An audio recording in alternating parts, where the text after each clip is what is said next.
bato na retaining ring ang tawag dito. Ito ang reason sa kung bakit hindi rin mag-over open ang exhaust valve nyo. Maximum na to dito sa hanggang dito na lang siya.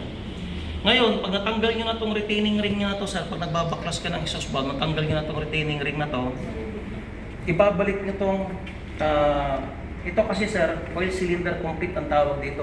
Yan sir, yan cylinder complete. Yan. Ito oil cylinder complete. Pag natanggal nyo na sir yung retaining ring na yan, itong oil cylinder complete na yan sir, ibabalik nyo hanggang dito lang. Hanggang dito lang. Lalagyan nyo ng 4 na nut. Ngayon siya yung gagamitin yung lifter.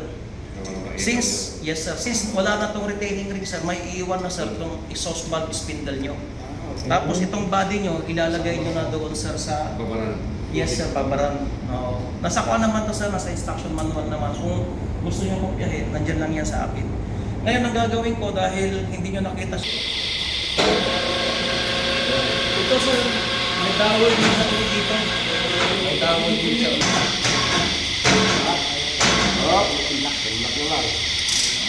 Pero tama rin sinabi ko sa dito. Kasi yung exhaust yung sa Festival nyo.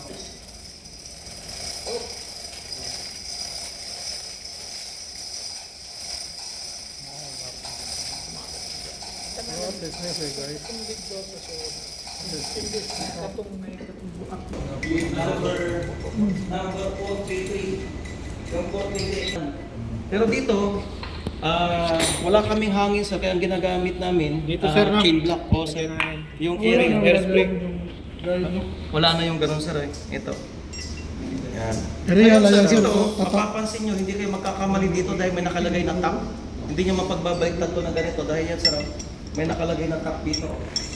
Top, may nakalagay dito na top. Diba sir, pinupukpuk natin ito ng kuwan. Bakit ko ba tinanggal? Pinupukpuk natin ito sir ng tanso, kahoy, ganyan. Pero ang sabi sa instruction manual sir, pwede nyo gamitin sir yung kanyang, teka lang, papakita ko sir. Normal yan. Kami dito sir, may WD-40. Yan sa air cylinder piston. Kaya Actuator pwede ito piston. na gamitin yung pantulak para pantay sila. Pero sa actual na barko, hindi ko sila pinapayagan na ito yung gamitin nilang pantulak. Mas gusto ko pa rin sir yung tanso. Magagasgas kasi sir eh. Magagasgas. Pero dito, para makita nyo lang. Ang sabi niya dito sir, imartilyo nyo siya using ito hanggang marinig nyo yung kakaibang tunog. Yung kakaibang tunog. Plus, narinig nyo yung kakaibang tunog sir, plus 1. Kaya sir, matinig. Magpa-plus 1 kayo. Pagkatapos nito sir, yung flange naman ang ilalagay natin. Yun na yun. Yun na. Type yung sir, yung tawag ba to, yung wala to. Yung isa kasi sir, yung ito, high force ito. Yung isa kasi sir, yung low force, may nilalagay kayo na 0.05. Ito, hangin lang dito, Oo, pasok. System oil, oo. Yan. Ngayon sir, ang gagawin nyo sa air Anong cylinder- tawag ito na component, sir? Ang tawag dyan sir, flange. Ayun sir, andun o. Wala palang lock yun sir. Wala sir, wala. Bigay sa... Oo. Ngayon, di ba, ang ginamit ng Sa MC, ipang martilyo meron. kanina ganito, ang gagawin nyo naman sir, pabaliktad ninyo, itry nyo sir, imartilyohin nyo. Yes, try nyo. Hanggang marinig nyo sir yung kakaibang tunog. Narinig nyo kakaibang tunog, plus 1. Oo, plus 1. Plus 2. Pero sa actual na barko, hindi ko pinapayagan silang gamitin ito, magagasgas sir. Sa training center lang, mas maganda pa rin yung tanso, kahoy, ganyan.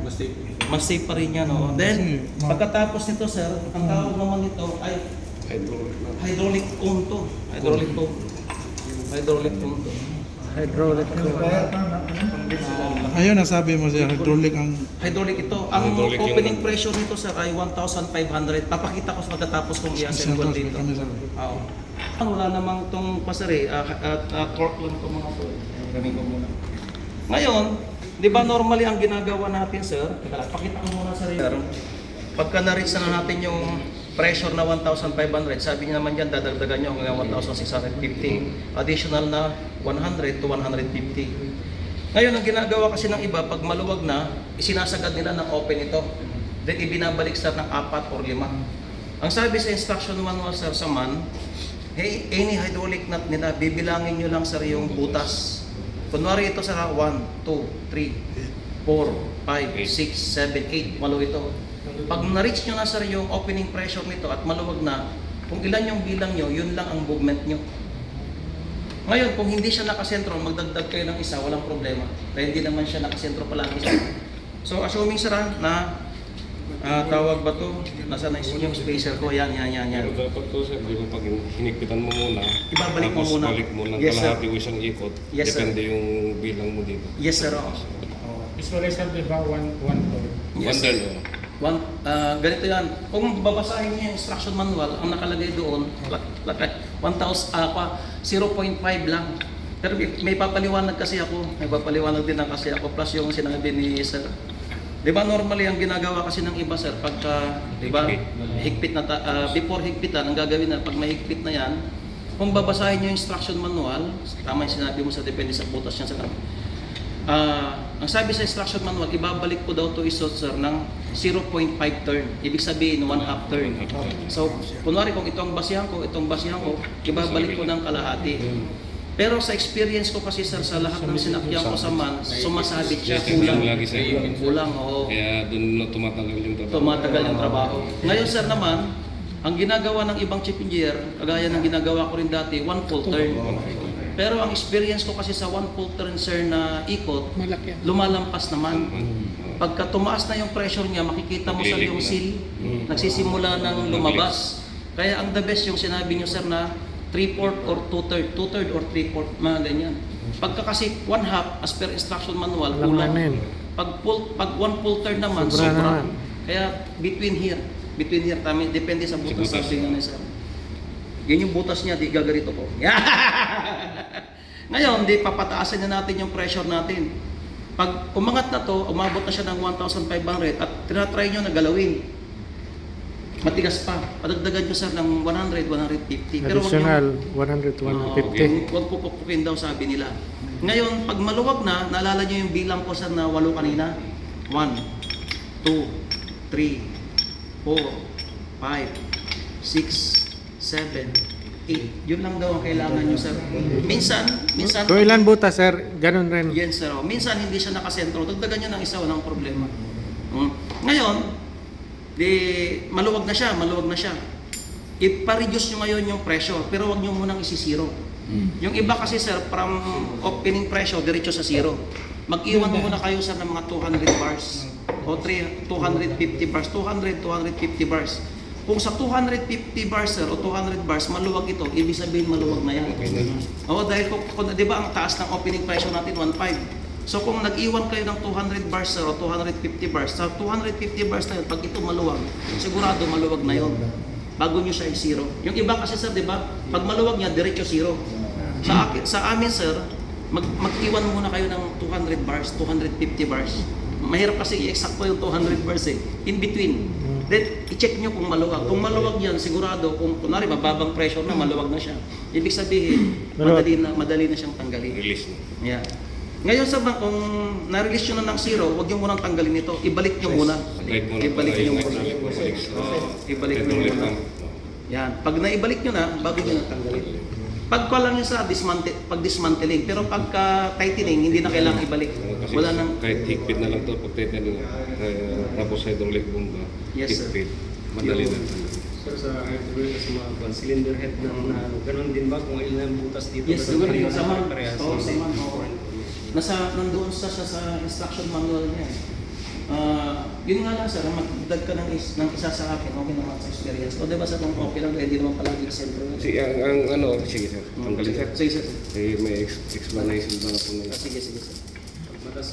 Ano sir? Ready ka ba? Masapit talaga dito. So masabi to, Kasi yung isa, ano natin dito, Yung dun sa ano niya, sabi nila, sukatin mo ng ano tayo, ng failure gauge ko, like on, para makakita mo yung angat ng ano, ng nut. ang instruction naman kasi sa Mitsui kami sir yun, kung ilan lang yung butas. kasi ito, Yeah. walong butas to, di ba? So, ibig sabihin yung walong butas, isang ikot din to. So, dito rin siya, dapat, kaya yung sabi ni sir, yung isang ikot niya, sobra. So, nagiging 3/4 tayo na ikot. Kasi kung minsan kasi kung i-one turn mo rin to, minsan kasi may sabit din sir. Correct sir. Kaya, so it means huwag mong pabutin lang walong butas. Yun lang, ang experience ko lang sir. Yung, kasi 7, 6, 7, ganun. Pwede na. Kasi Kumbaga, minsan maximum niya na. Kasi ito sir, Oo. nag-full turn kasi ito, 3/4. Ibig sabihin yung 3/4 niya, sabi, Umangat din siya ng ang buti. Kasi itong 8 butas na to, 1 full turn. Minus ka lang, bro. So, Kasi hindi pag lang mag 1 full turn ka rin dito, halos pares din sila. parehas One din full sa turn. May pet siya. Kaya pala ako nakakaligtas ako dahil hindi ko sinisiro, nagto 200 muna ako. Sa Oh, yeah. 200 chinecheck ko muna. Chinecheck. Oo, di ba? Parang yun ang precaution ko na sa 200 Para hindi na ako kasi kung sasama. hindi siya sumabit, okay na yun. Okay na yun. Pero kasi pag may 200 ka pa, pwede mo pang iangat Habang ibalik nagano, mo. habang Oo, nagre-reduce, pero- huwag hindi abrupt. Laging ginagalaw. Laging galaw. Pwede rin, pwede rin. oo. Kahit hindi ka magre-retain. Sa akin nagre-retain kasi ako. Dahan-dahan siya, no? Sa pressure, ano? Kung 3 lang dito yung ikot mo, 1 turn ka dito, ibig sabihin babangga. Babangga. Mas maganda po mas malaki ang ikot mo dito Kasi ang problema nga sa tama na rin naman siya, lalabas naman nila yung